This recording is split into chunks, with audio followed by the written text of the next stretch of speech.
Provision പ്രാദേശിക ന്യൂസിലേക്ക് മാന്യ പ്രേക്ഷകർക്ക് സ്വാഗതം. ആദ്യം പ്രധാന വാർത്തകൾ. വടകര ആയഞ്ചേരി സ്വദേശി സാബിറിന്റെ മരണം കടന്നൽ ആക്രമണമല്ല, മലന്തേനീച്ചകളാണെന്ന് ഡോക്ടറുടെ കുറിപ്പ്. മടപ്പള്ളിയിൽ 90 വയസ്സുകാരൻ ജീവനൊടുക്കിയ നിലയിൽ. മാനസിക വിഷമമാണ് മരണകാരണമെന്ന് സൂചന. കുറ്റ്യാടി പുഴയോരത്ത് അറവു മാലിന്യം തള്ളി. സംഭവത്തിൽ ശക്തമായ പ്രതിഷേധവുമായി മരുതോങ്കര പഞ്ചായത്ത്. CCUP സ്കൂൾ 96ാം വാർഷികാഘോഷത്തിന് നാളെ തുടക്കം. വാർത്തകൾ വിശദമായി. വിനോദയാത്ര പോയ വടകര ആയഞ്ചേരി സ്വദേശി യുവാവിന്റെ ദാരുണമായ മരണത്തിന് കാരണമായി ആക്രമിച്ചത് കടന്നലുകളല്ല, സാബിറിനെ കൊന്നത് മലന്തേനീച്ചകളാണെന്ന് ഡോക്ടറുടെ കുറിപ്പ്. ആനയും പുലിയും കടുവയുമൊക്കെ സർവ്വസാധാരണമായി മനുഷ്യരെ കൊല്ലുന്ന നാട്ടിൽ കടന്നലാക്രമണത്തിൽ മനുഷ്യർ മരണപ്പെടുന്ന വാർത്തകൾ നമുക്കത്ര പരിചിതമല്ല. പക്ഷേ അറിഞ്ഞിടത്തോളം ഇത്തരം മരണങ്ങളും അതിദാരുണമാണ്.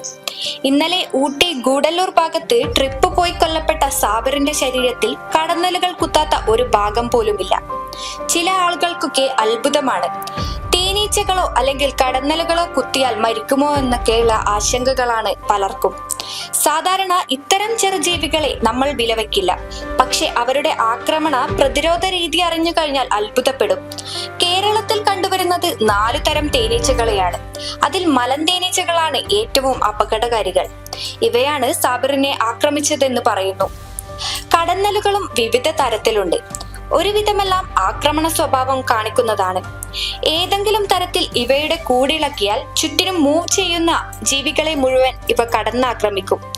തീ കൊണ്ട് മാത്രമേ പ്രതിരോധിക്കാൻ കഴിയൂ, അല്ലാത്ത പക്ഷം മരണത്തിന് കീഴടങ്ങേണ്ടി വരും. കടന്നലിന്റെയും തേനീച്ചയുടെയും ആക്രമണം വ്യത്യാസമുണ്ട്. തേനീച്ചകൾ കുത്തുമ്പോൾ അവയുടെ സ്റ്റിംഗ്, അതായത് കൊമ്പ്, നമ്മുടെ ശരീരത്തിൽ ഒടിഞ്ഞിട്ടാണ് കയറുക. കൊമ്പിനോടൊപ്പം അവയുടെ വയറിന്റെ കുറച്ചു ഭാഗവും നമ്മുടെ ശരീരത്തിലാകും. ഇരയെ കൊല്ലുക എന്ന ലക്ഷ്യത്തിൽ അവയുടെ വിഷസഞ്ചിയും നമ്മുടെ ശരീരത്തിനകത്തേക്ക് കയറും. അതുകൊണ്ട് തന്നെ ഒരിക്കൽ നമ്മളെ കുത്തിയ തേനീച്ച പിന്നെ ജീവിക്കില്ല, അതോടെ ചത്തു വീഴും. മാത്രമല്ല, തേനീച്ച കുത്തിവെച്ച കൊമ്പിന് എതിർഭാഗത്തേക്ക് ഒരു ചെറിയ മുള്ളുണ്ടാകും. അതുകൊണ്ട് കുത്തിയ കൊമ്പ് വലിച്ചെടുക്കുമ്പോൾ അത് അവിടെ മുറുക്കം അനുഭവപ്പെടുകയും നമുക്ക് അതീവ വേദനയുണ്ടാക്കുകയും ചെയ്യും.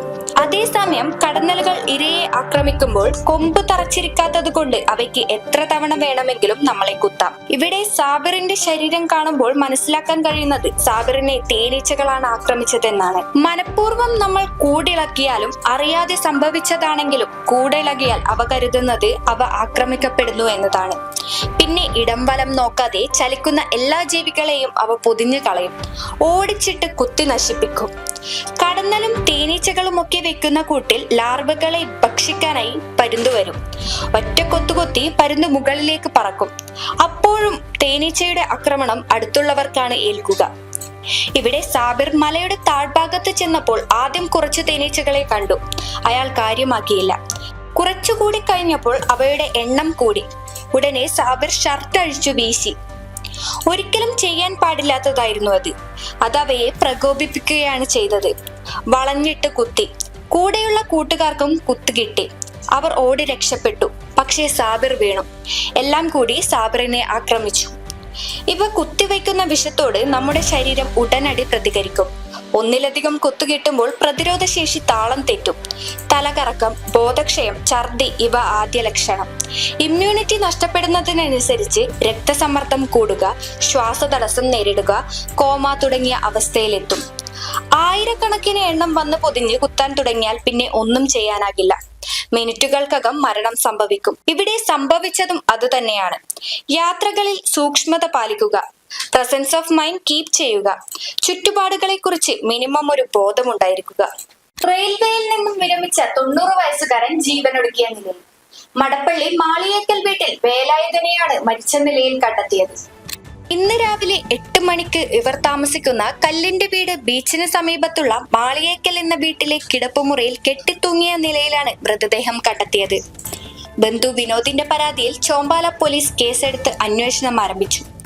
മാനസിക വിഷമത്തിൽ ജീവനൊടുക്കിയതെന്നാണ് സൂചന. റിട്ടയർഡ് റെയിൽവേ ജീവനക്കാരനായിരുന്നു. വിഷാദ മനോഭാവം പ്രകടിപ്പിച്ചിരുന്നതായി ബന്ധുക്കൾ പറയുന്നു. മരുതോങ്കര പഞ്ചായത്തിലെ കുറ്റ്യാടി പുഴയോരത്ത് കഴിഞ്ഞ ദിവസം അറവു മാലിന്യം തള്ളിയ സംഭവത്തിൽ ശക്തമായ പ്രതിഷേധമുയർന്നു. മാലിന്യം കുഴിച്ചുകൂടാൻ സഹായിച്ച JCB ഗ്രാമപഞ്ചായത്ത് പ്രസിഡന്റിന്റെ നേതൃത്വത്തിൽ കണ്ടുകെട്ടി നടപടികൾ ആരംഭിച്ചു. സംഭവവുമായി ബന്ധപ്പെട്ട് കുറ്റ്യാടിയിലെ 5 കടകൾക്ക് 25,000 രൂപ പിഴ ചുമത്തുകയും കുഴിച്ചുമൂടിയ മാലിന്യങ്ങൾ പുറത്തെടുത്ത് സംസ്കരിക്കുവാൻ ആവശ്യമായ നടപടികൾ സ്വീകരിക്കുകയും ചെയ്തു. തുടർന്ന് ഗ്രാമപഞ്ചായത്ത് പ്രസിഡന്റ് K. സജിത്തിന്റെ നേതൃത്വത്തിൽ സംഭവ സ്ഥലത്ത് ഉപവാസ പ്രതിഷേധം സംഘടിപ്പിച്ചു. Shobha Ashokan, CP Baburaj, Dennis Peruveli, VP Reena, Thomas Kanjirathinkal, Bindu Koorara, Sameera Basheer, Seema Parachalil, P. Rajulesh, Vanaja Pattiyatt, Ajitha Pavithran, MC Surendran, NK Shiju, Areekkara Azeez എന്നിവർ നേതൃത്വം നൽകി. അതേസമയം അറവു മാലിന്യം വ്യാപാരികൾ പല ഏജൻസി വഴി കയറ്റി അയച്ചിരുന്നു.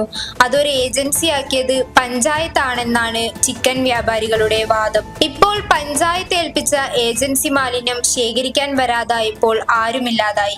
ഇതിന് ഗ്രാമപഞ്ചായത്താണ് ഉത്തരവാദിയെന്ന് ചിക്കൻ വ്യാപാരികൾ വാദിക്കുന്നു. CCUP സ്കൂളിന്റെ 96ാം വാർഷികാഘോഷം ഏപ്രിൽ 5, 6 തീയതികളിൽ വിവിധ പരിപാടികളോടെ നടക്കും. നാളെ പ്രതിഭാ സംഗമവും അനുമോദനവും തൂണേരി ഗ്രാമപഞ്ചായത്ത് പ്രസിഡന്റ് സുധാ സത്യന്റെ അധ്യക്ഷതയിൽ ജില്ലാ പഞ്ചായത്ത് പ്രസിഡന്റ് ഷീജ ശശി ഉദ്ഘാടനം ചെയ്യും. 1 മുതൽ 4 വരെ ക്ലാസുകളിലെ കുട്ടികളുടെ കലാപരിപാടികൾ അരങ്ങേറും. ഏപ്രിൽ 6 വൈകുന്നേരം 3 മണിക്ക് ദീർഘകാല സേവനത്തിനു ശേഷം സർവീസിൽ നിന്നും വിരമിക്കുന്ന അറബിക് അധ്യാപകനായ MA ലത്തീഫിനുള്ള യാത്രയയപ്പ് പരിപാടിയും വാർഷികാഘോഷ സമാപനവും EK വിജയൻ MLA അധ്യക്ഷതയിൽ ഷാഫി പറമ്പിൽ MP ഉദ്ഘാടനം ചെയ്യും. ചടങ്ങിൽ വിവിധ എൻഡോവ്മെന്റ് വിതരണവും നടക്കും. തുടർന്ന് വിദ്യാർത്ഥികളുടെ മെഗാ ഒപ്പനയും നൃത്തമാമാങ്കവും അമ്മമാരുടെ തിരുവാതിരയും മ്യൂസിക് സ്പോട്ടും അരങ്ങേറും. 1ാം ക്ലാസ്സിലെ കുട്ടികൾ അവരുടെ ഭാവനയിൽ വിരിഞ്ഞ മനോഹരമായ കഥാസമാഹാരമായ ഒന്നഴക് ഷാഫി പറമ്പിൽ MP പ്രകാശനം ചെയ്യും. ഇന്നത്തെ വാർത്താ സന്ധ്യ ഇവിടെ പൂർണ്ണമാകുന്നു. എല്ലാ പ്രിയ പ്രേക്ഷകർക്കും നന്ദി, നമസ്കാരം.